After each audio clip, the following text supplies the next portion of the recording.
மக்கள் ஆண்டவரே உம்முடைய ராஜ்யத்துக்கு வருவதாக ஆண்டவரே எல்லா துதிகன மகிமை உமக்கே செலுத்தும் கர்த்தாவே. இயேசு மூலம் ஜெபிக்கிறேன். ஆமென். ஹல்லேலூயா, ஹல்லேலூயா, ஹல்லேலூயா. உங்கள் துக்கம் சந்தோஷமாய் மாறும். ஹல்லேலூயா, ஆமென். கர்த்தர் நிச்சயமாய் மாற்றுவார். ஆமென். ஒரு வழியை அடைபட்ட ஆண்டவர் 1000 வழிகளை திறப்பார். ஹல்லேலூயா.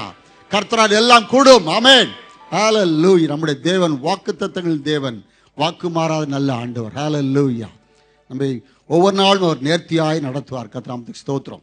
மீண்டும் இந்த ஆராதிக்கு வந்திருக்க உங்கள் யாவரையும் கர்த்தராகிய இயேசு கிறிஸ்து நாமத்தில் வாழ்த்து உங்களை வரவேற்கிறோம். கர்த்தர்களை ஆசீர்வதிப்பாராக. இப்பொழுது சில அறிவிப்புகளை சொல்லும்படியாக விரும்புகிறேன். நீங்கள் கவனமாய் கேட்கும்படியாய் அன்பாய் நான் கேட்டுக்கொள்கிறேன். இன்று ஆராதனையை தொடர்ந்து ஜெபம் நடைபெறும். அது 10:30 மணி வரையும் இதே இடத்துல நடைபெறும். நீங்கள் யாவரும் இருந்து அந்த ஜெபத்தில் கலந்து கொண்டு போகும்படியாய் உங்களை அன்பாய் நான் கேட்டுக்கொள்கிறேன். கர்த்தருக்கு ஸ்தோத்திரம். உபவாச ஜெபம் வழக்கம் போல சனிக்கிழமை காலை 10 முதல் 1 மணி வரைக்கும் ஸ்கிரிப்சர் கிளாஸ் நடக்கிற இடத்துல நடைபெறும். அநேகர் வந்து கலந்து கொள்கிறார்கள். இன்னும் நீங்கள் வீட்டில் உங்களுக்கு வேலை இல்லாமல் அது விடுமுறையாக இருப்பீங்களா, தயவு செய்து அதில் வந்து கலந்து கொள்ளுங்கள். கர்த்தர் உங்களையும் ஆசீர்வதிப்பார், சபையும் ஆசீர்வதிப்பார். கர்த்தர் இந்த தேசத்தில் ஆண்டோடைய நாமத்தை மையப்படுத்துவார். ஹல்லேலூயா. ஆகவே நீங்கள் முடிந்தவர்கள் தயவு செய்து நீங்கள் அதில் கலந்து கொள்ளும்படி அன்பாக நான் கேட்டுக்கொள்கிறேன். வாகன வசதி தேவை என்று சொல்கிறவர்கள் சகோதரர் எட்வர்டையோ அல்லது சகோதரி எட்வர்டை நீங்கள் கான்டாக்ட் பண்ண முடியாது உங்களை அன்பாக நான் கேட்டுக்கொள்கிறேன். கர்த்தருக்கு ஸ்தோத்திரம். திங்கட்கிழமை ஆராதனை வழக்கம் போல இதே இடத்துல மாலை 8:30 முதல் 10 மணி வரைக்கும் நடைபெறும். நீங்கள் அதை தொடர்ந்து அதில் பங்கு பெறுகிறீர்கள். உங்களுடைய நண்பர்களுக்கும் நீங்கள் சொல்லி அழைத்து வரும்படியாய் அன்பாய் நான் கேட்டுக்கொள்கிறேன். கர்த்தருக்கு ஸ்தோத்திரம். டாப்டி பைபிள் கோர்ஸ் சேர்றதுக்கு இன்னும் ஒரு ஆப்பர்ச்சுனிட்டி உங்களுக்கு இருக்குது. யாராவது இன்னும் அந்த பைபிள் கோர்ஸை படிக்கணும்னு சொன்னால் இன்றைக்கு நீங்கள் சகோதரர் விஜய் இடத்துல பேர் கொடுக்கலாம். அதுக்கு கட்டணம் 50 திராம் தான். ஆகவே இன்னும் யாராவது சேரணும் விரும்புகிறோம், அன்னைக்கு எங்களால் முடியாமல் போச்சு என்று ஏதாவது நினைக்கிறவர்கள் தயவுசெய்து நீ உங்களுடைய விருப்பங்களை உங்களுடைய பெயர்களை சகோதரன் விஜய் இடத்துல நீங்கள் தெரிவிக்க முடிய அன்பாய் கேட்டுக்கொள்கிறேன். அடுத்த டெப்டி கிளாஸ் மார்ச் மாதம் 1ஆம் தேதி செவ்வாய்க்கிழமை மாலை 8:30 10 மணி வரைக்கும் ஸ்கிரிப்சர் கிளாஸ் நடக்காத இடத்துல நடைபெறும். ஆகவே அவர்கள் அதில் பேர் கொடுத்தவர்கள் கலந்து கொள்வர்கள் அதில் நீங்கள் அதை ஞாபகம் வைத்துக் கொள்ள முடியாத அன்பாய் நான் கேட்டுக்கொள்கிறேன். கர்த்தருக்கு ஸ்தோத்திரம். அடுத்த வெள்ளிக்கிழமை மார்ச் மாதத்தின் முதல் ஆராதனை இருக்கிறபடினால கர்த்தருடைய பந்தி அதில் ஆசிரிக்கப்படும். சபையார் யாவரும் அதுக்கு ஆயத்தமாக வரும்படியாய் நான் அன்பாய் நான் கேட்டுக்கொள்கிறேன். கர்த்தருக்கு ஸ்தோத்திரம். பாஸ்டர் குடும்பத்தினர் வருகிற 25ஆம் தேதி இரவு கிளம்பி 26ஆம் தேதி காலையில் வந்து அடைவார்கள். அவருடைய பிரயாணத்திற்காய் ஜெபிக்கும்படியாய் அன்பாய் கேட்டுக்கொண்டார்கள். நீங்கள் இதுவரைக்கும் ஜெபிக்கிறீர்கள். கர்த்தருக்கு ஸ்தோத்திரம். தொடர்ந்து அந்த பிரயாணத்தை ஆண்டவர் ஆசீர்வதிக்கும்படியாய் அவர்கள் சுகபத்திரமாக இங்கே கொண்டு வரும்படியாய் சபையார் யாவரும் ஜெபிக்கும்படியாக நான் அன்பாய் நான் கேட்டுக்கொள்கிறேன். கர்த்தருக்கு ஸ்தோத்திரம். ஆராதனைக்கு பிற்பாடு ஞானஸ்தான வகுப்புகள் நடைபெறும். நீங்கள் அந்த ஞானஸ்தான பேர் கொடுத்தவர்கள் சகோதரர் ஆளுநரை நீங்கள் சந்திக்க முடியாது அன்பாய் நான் கேட்டுக்கொள்கிறேன். கர்த்தருக்கு ஸ்தோத்திரம். இப்பொழுது ஒரு ஸ்பெஷல் ப்ரேயர் பண்ண போகிறோம்.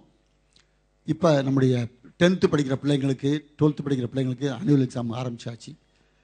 என்னதான் அவர்கள் படித்தாலும் ஜெயம் கொடுக்கிறது ஆண்டவர். ஹல்லேலூயா. ஞானத்தையும் கிருபையும் கொடுக்கிறார் ஆண்டவர். ஹல்லேலூயா. ஆகவே நம்ம எல்லாரும் எழுந்து நின்று இந்த பிள்ளைகளுக்காக நம்ம ஜெபம் பண்ண எல்லாரும் ஒரு நிமிடம் எழுந்து நின்று நம்ம வலதுகைகளை உயர்த்தி நம்ம செபிக்கும் போது சகோதரி டாக்டர் சுபத்ரா பாஸ்கர் அவர்கள் செபிப்பாங்க. நீங்கள் எல்லாரும் இணைந்து நம்முடைய வலதுகரத்தை உயர்த்தி நம்ம பிள்ளைகளை ஆண்டவர் ஆசீர்வதிக்கணும். ஹல்லேலூயா. யுத்த நாளுக்கு குதிரை ஆயத்தமான ஜெயம் கர்த்தரால் வரும். ஹல்லேலூயா. கர்த்தருக்கு பயப்படுற பிள்ளைகளுக்கு ஆண்டவர் ஞானத்தை நிறைவாய் தருகிறார். ஹல்லேலூயா, ஹல்லேலூயா, ஹல்லேலூயா. ஸ்தோத்திரம்.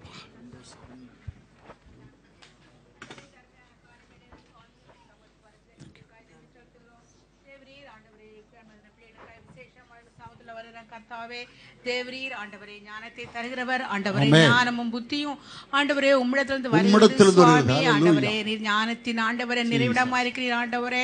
கர்த்தாவே நாங்கள் சுவாமி ஆண்டவரே கர்த்தாவே அப்பா எதை கேட்டாலும் தருகிற தேவன் விசேஷமாய் ஆண்டவரே உம்மிடத்தில் நாங்கள் ஞானத்தை கேட்கும் போது தேவரீர் ஆண்டவரே நாங்கள் கர்த்தாவை நிறைவாய் பெற்றுக் கொள்ளுகிறோம். நாங்கள் அடைந்திருக்கிற சுவாமி ஆண்டவரே பிள்ளைகள் ஒவ்வொருவரையும் சமூகத்தில் ஒப்பு கொடுக்கிறோம் ஆண்டவரே தேவருடைய ஆண்டவரின் நிறைவான ஞானம் ஆண்டவரே பிள்ளைகளுக்கு ஆண்டவரே கிடைக்கணுமாய் ஜெபிக்கிறோம். எக்ஸாம் காலத்துல இந்த விதமான பலகீனங்களும் சுகவீனங்களும் பிள்ளைகள் அணுகாதபடிக்கு பாதுகாத்துக் கொள்ள வேண்டுமாய் ஜெபிக்கிறோம்.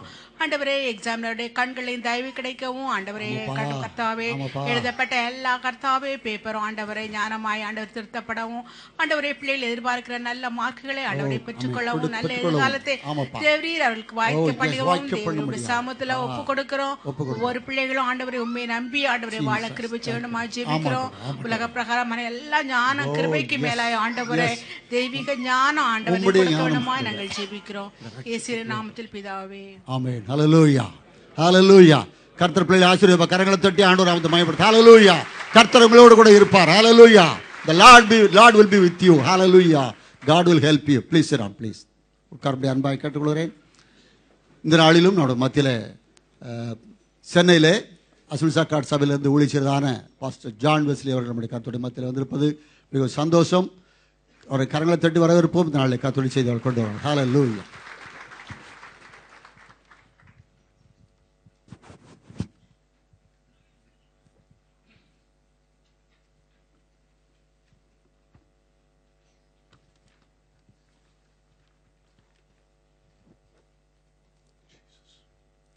கர்த்தருக்கு மகிமை உண்டாவதாக.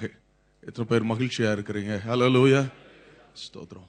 உங்கள் மத்தியில மீண்டுமாக வர தேவன் கொடுத்த கிருபைக்காக கர்த்தரை ஸ்தோத்திரிக்கிறேன். இதற்கு முன்பு 2 முறை இங்கே உங்களுடைய சபையில ஒரு வெள்ளிக்கிழமை ஆராதனையிலும் திங்கட்கிழமை ஆராதனையிலும் தேவ செய்தி கொடுத்திருக்கிறேன். இன்றைக்கு 3வது முறையாய் வரும்படி ஆண்டவர் கிருபை செய்தார். பாஸ்டர் இமானுவேல் அவர்களுக்காகவும் பால்சாமி மற்றும் இந்த சபையார் எல்லோருக்கும் ஆண்டவராகிய இயேசு கிறிஸ்துவின் நாமத்தினால இந்த வாய்ப்பை தந்ததற்காக நன்றி தெரிவிக்கிறேன். நம்முடைய தேவனாகிய கர்த்தர் ஜீவன் உள்ளவராய் இருக்கிறார். அவர் நம் மத்தியிலே அவர் அசைவாடி கொண்டிருக்கிறார். இந்த இடத்துல உள்ள மேன்மையே என்னவென்றால், எங்கே 2 3 பேர் என் நாமத்தினால கூடியிருக்கிறார்களோ அங்கே அவர்கள் நடுவில் நான் இருக்கிறேன் என்று வாக்கு பண்ணினவர் நம் மத்தியிலே இருக்கிறார். ஆகவே அந்த தேவாதி தேவனை, ராஜாதி ராஜாவை, கர்த்தாதி கர்த்தரை நாம் கரம் தட்டி நாம் நம்முடைய வரவேற்போம். ஆமென். ஹல்லேலூயா. ஹல்லேலூயா. உம்மை நாங்கள் வரவேற்கிறோம். நீர் உமக்கு பிரியமானதெல்லாம் இந்த இடத்துல செய்யும். நீங்க மகிமைப்படும். நீங்க உம்முடைய ஜனத்தின் வாழ்வில் ஆசீர்வாதத்தை நன்மையையும் நிறைவாய் கட்டளையிடும் ஆண்டவரே. உம்முடைய வார்த்தையை கொண்டு பேசும் ஆண்டவரே. ஒருவர் கூட வந்த வண்ணமாக போகக்கூடாது ஆண்டவரே. ஒவ்வொருவரும் உம்முடைய நன்மையினால நிரப்பப்படுவார்களாக. பரிபூர்ண சமாதானத்தினால நிரப்பப்படுவார்களாக. ஆமென். பயமெல்லாம் நீங்குவதாக. ஜெயத்தை தருவீராக. கர்த்தர் பெரிய காரியங்கள் இந்த இடத்துல செய்யுங்கப்பா. உம்மை ஸ்தோத்திரிக்கிறோம். நன்றியோடு உம்மை துதிக்கிறோம் ஆண்டவரே. இயேசுவின் நாமத்தில் ஜெபிக்கிறோம் பிதாவே. ஆமென். ஹல்லேலூயா. ஸ்தோத்திரம். இந்த நாளிலே மதுரையிலே lighthouse assembly of God என்கிறதான சபையிலே போதகராக 1991 வருஷம் தொடங்கி அங்கே ஊழியம் செய்து வருகிறேன். கடந்த வருடத்தில் 20 ஆண்டுகள் நிறைவு அடைந்து அதற்காக 20 நாட்கள் தொடர்ந்து கூட்டங்களை வைத்து கர்த்தரை மகிமைப்படுத்த ஆண்டவர் உதவி செய்தார். 2008 வருஷத்துல நம்ம எல்லாரும் அறிந்திருக்கிறபடி ஒரிசாவில் ஒரு பயங்கர உபத்திரவம் உண்டாயிற்று. பல ஆயிரக்கணக்கான வீடுகள், கிறிஸ்தவர்களுடைய வீடுகள் இடிக்கப்பட்டது. ஆலயங்கள் நூற்றுக்கணக்கில் இடிக்கப்பட்டது, தீயிட்டு கொளுத்தப்பட்டது. பல நூற்றுக்கணக்கான பேர் கிறிஸ்துவுக்காக மரித்தார்கள். இப்படிப்பட்டதான சூழ்நிலைகளை நாம் கேள்விப்பட்டோம். அப்போ 2008 அந்த இதெல்லாம் நடந்தது ஆகஸ்ட் மாதம், செப்டம்பர் மாதங்கள்ல நடைபெற்றது. நவம்பர் மாதத்துல நானும் என்னோடு கூட சில ஊழியக்காரர்களுமாக ஒரு தற்செயலாய் ஒரு பெரிய திட்டம் எதுவும் இல்லாமலே அங்கே போய் என்ன நடந்திருக்கிறது என்பதை பார்த்து வருவோம் என்று புறப்பட்டு சென்றோம். அப்படி அந்த கந்தமால், கஜபதி, கோராப்புட் இது போன்ற அந்த பகுதியில் உள்ளதான அந்த மாவட்டங்களை போய் பார்வையிட போன பொழுது அதுல ஒரு கிராமத்திற்கு போனோம். அங்க எல்லாம் அந்த ஆலயங்கள் எப்படியெல்லாம் செய்தி கேள்விப்பட்டோமோ அதை விட அதிகமான சேதங்களை அங்கு விளைந்திருந்ததை கண்டோம். அப்போ அதுல ஒரு கிராமம் பொலடகுமா என்கிறதான ஒரு கிராமம். அந்த கிராமத்திற்குள்ள நாங்கள் போகும்போது அது ஒரு கிறிஸ்தவ கிராமம். ஒரு 40 அல்லது 50 வீடுகள் அந்த கிராமத்துல இருந்திருக்கும். நாங்கள் போயிருந்த சமயத்துல ஒருவரும் இல்லை, ஒரு வீடு கூட தாக்கப்படாத உடைக்கப்படாத வீடு எதுவும் கிடையாது. அத்தனை வீடுகளையும் உடைத்து நொறுக்கி அந்த மக்கள் எல்லாரும் பல இடங்களில் சிதறி போன சூழ்நிலையை கண்டோம். அப்போ அங்கே நின்று சில ஃபோட்டோஸ் வீடியோலாம், அங்கே ஒரு கிறிஸ்தவ ஆலயம் இருந்தது, அதையும் இடித்து தீயிட்டு கொளுத்தி இருந்தார்கள். ஃபோட்டோ எடுத்துட்டு இருக்கும் போதே எங்களை அழைத்துட்டு போன அங்கே ஒரிசால உள்ள அந்த பாஸ்டர் எங்களிடத்துல அவர் சொன்னார், நம்ம உடனே புறப்படணும். ஏன்னா சிலர் அந்த கிராமத்தின் வழியாய் நடந்து போகிறத அவர் கவனித்து விட்டு, அவர் உள்ளூர்காரர் ஆனபடினால சூழ்நிலையை நிதானித்து கொண்டு உடனே நம்ம புறப்பட வேண்டும் என்றார்.